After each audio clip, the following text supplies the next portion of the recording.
અહેમદાબાદ મિત્ર ન્યૂઝમાં આપનું સ્વાગત છે। વડોદરા શહેરના નવાયાર્ડ વિસ્તારમાં આવેલી રામેશ્વરની ચાલી નિવાસી ધર્મેશ ઉર્ફે રાહુલ પાટીલ પર જૂની અદાવતને કારણે 3 યુવાનોએ મળીને ચપ્પુ હુમલો કર્યો હતો, જેના કારણે તે ગંભીર રીતે ઇજાગ્રસ્ત થતા તેને હાલ સયાજી હોસ્પિટલમાં સારવાર માટે ખસેડવામાં આવ્યો છે।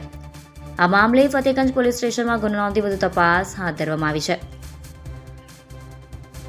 તન્મય ઉર્ફે સનીએ કહ્યું હતું કે હું 1 વર્ષથી પિસ્તોલ લઈને તારું કામ તમામ કરવા ફરી રહ્યો છું। તું આજે ઘાટમાં આવ્યો છે, આજે તને પતાવી દેવાનો છું।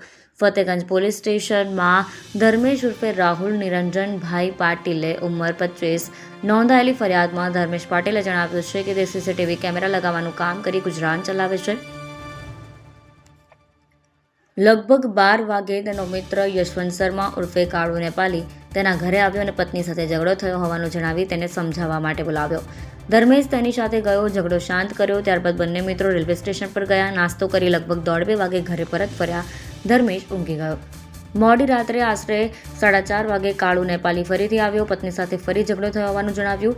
ધર્મેશે શાંત રહેવા કહ્યું અને બંને નિઝામપુરા એસટી ડેપો પર ચા પીવા માટે મોટરસાઇકલ લઈને ગયા। ત્યાં પહોંચ્યા ત્યારે સવારે 5 વાગ્યાનો સમય હતો। અગાઉથી હાજર તન્મય ઉર્ફે સન્ની, રવિભાઈ જાદવ, જેડી ઉર્ફે ચિરાગ સોલંકી અને વિરાજસિંહ પરમાર હતા। આ ત્રણેય યુવાનો સાથે ધર્મેશને આશરે 2 વર્ષ પહેલા ઝઘડો થયો હતો અને અદાવત હતી। તેઓએ ધર્મેશને જોઈ ગાળો બોલવાનું શરૂ કર્યું। તન્મય ઉર્ફે સનીએ કહ્યું હતું કે તે 1 વર્ષથી પિસ્તોલ લઈને તેનું કામ તમામ કરવા ફરી રહ્યો છે અને આજે તેને પતાવી દેશે।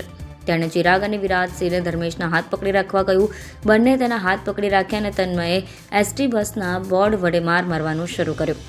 મારતા મારતા ધર્મેશની ટી-શર્ટ નીકળી ગઈ। તેને કેન્ટીનની બહાર લઈ જઈ ટિકિટ બારી પાસે ખેંચી લઈને તન્મયે ચપ્પુ વડે છાતીના ડાબા ભાગે ઘા માર્યો, જેના કારણે લોહી વહેવા લાગ્યું। આ ઘટનાને પગલે 108 એમ્બ્યુલન્સ બોલાવવામાં આવીને ધર્મેશને સયાજી હોસ્પિટલમાં ખસેડવામાં આવ્યો, જ્યાં તેની સારવાર ચાલુ છે। હુમલા દરમિયાન તેની પહેરેલી સોનાની ચેન અને કાનની કડી ક્યાંક પડી ગઈ। અહેમદાબાદ મિત્ર ન્યૂઝની યુટ્યુબ ચેનલને સબસ્ક્રાઇબ કરો અને બેલ આઇકોન જરૂરથી દબાવો, જેથી દરેક મહત્વના વિડીયોની નોટિફિકેશન તમને મળતી રહે।